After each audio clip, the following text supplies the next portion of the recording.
Gujarat focus ન્યૂઝમાં આપનું હાર્દિક સ્વાગત છે। હું પાયલ પટેલ। આજના મુખ્ય સમાચાર। દુબઈ ખાતે આયોજિત ઇન્ટરનેશનલ એબેક્સ એન્ડ મેન્ટલ એરિથમેટિક સ્પર્ધામાં ગુજરાતના વિદ્યાર્થીઓએ મેદાન માર્યું।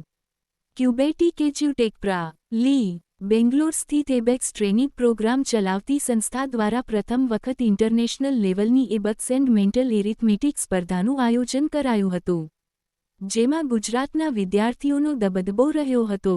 જે વિશે માહિતી આપતા ક્યુબેટિકના હેડ જગદીશભાઈ પટેલે જણાવ્યું હતું કે બાળકોને એક સ્પર્ધાત્મક માહોલ મળે અને બાળકોમાં રહેલું ટેલેન્ટ બહાર આવે તેવા પ્રયાસ સાથે study world academic city, Dubai ખાતે આ સ્પર્ધાનું આયોજન કરાયું હતું, જેમાં 17 દેશોના 7મી 14 વર્ષના 482 વિદ્યાર્થીઓ ભાગ લીધો હતો, જેમાં ગુજરાતના 109 વિદ્યાર્થીઓ હતા, જેમાંથી 12 વિદ્યાર્થીઓ ચેમ્પિયન, 12 વિદ્યાર્થીઓ ફર્સ્ટ રનરઅપ, 12 વિદ્યાર્થીઓ સેકન્ડ રનરઅપ, 10 વિદ્યાર્થીઓ થર્ડ રનરઅપ અને 31 વિદ્યાર્થીઓ મેરિટ ટોપ 10ની ટ્રોફીઓ જીતીને સમગ્ર વિશ્વમાં ભારત, ગુજરાતનું નામ રોશન કર્યું હતું।